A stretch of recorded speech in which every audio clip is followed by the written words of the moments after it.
The island of Sodor is surrounded by beautiful blue sea. It has fields of green and sandy yellow beaches. There are rivers, streams, and lots of trees where the birds sing. There are windmills and a coal mine, and docks where visitors to the island arrive. Welcome to the island of Sodor.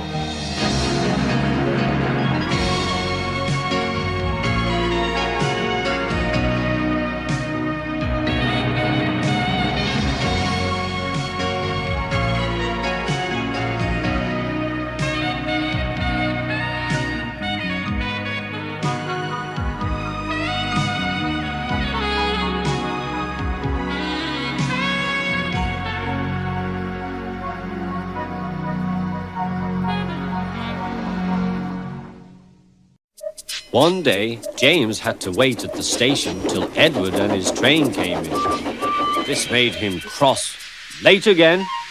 Edward laughed, and James fumed away.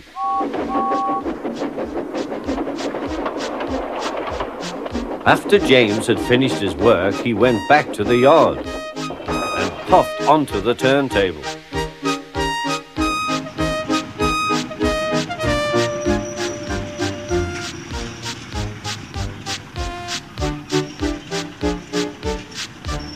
He was still feeling very bad-tempered.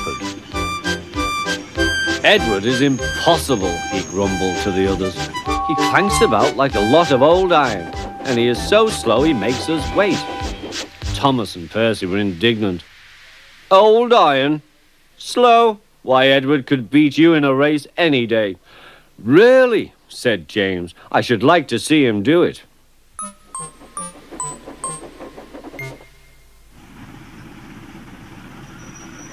Next morning, James's driver was suddenly taken ill. He could hardly stand, so the fireman uncoupled James ready for shunting. James was impatient. Suddenly, the signalman shouted. There was James puffing away down the line. All traffic halted, he announced at last. Then he told the fireman what had happened. 2 boys were on James's footplate fiddling with the controls. Phew! They tumbled off and ran when James started. The signalman answered the telephone. Yes, he's here. Right. I'll tell him. The inspector's coming at once. He wants a shunter's pole and a coil of wire rope. What for? Wondered the fireman. Search me, but you'd better get them quickly. The fireman was ready when Edward arrived.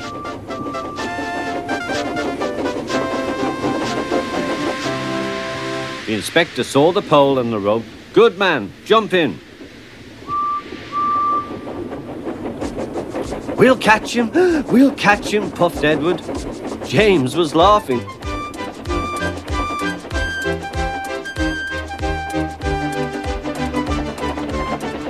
What a lark, he chuckled to himself. Suddenly he was going faster and faster. He realized that he had no driver. What shall I do? I can't stop. Help! Help! We're coming, called Edward.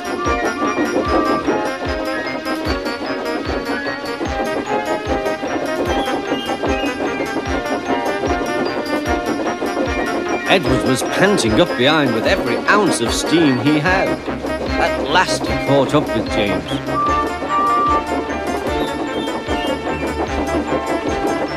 Steady, Edward, called his driver. The inspector stood on Edward's front, holding a noose of rope in the crook of the shunter's pole. He was trying to slip it over James's buffer. The engine swayed and lurched. At last! Got him! He shouted. He pulled the noose tight.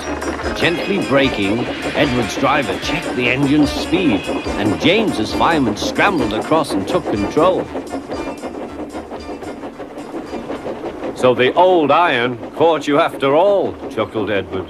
I am sorry, whispered James. Thank you for saving me. You were splendid, Edward. That's all right, replied Edward. The engines arrived at the station side by side. The fat controller was waiting. A fine piece of work, he said. James, you can rest and then take your train. I'm proud of you, Edward. You shall go to the works and have your worn parts mended. Oh, thank you, sir, said Edward. It'll be lovely not to clank.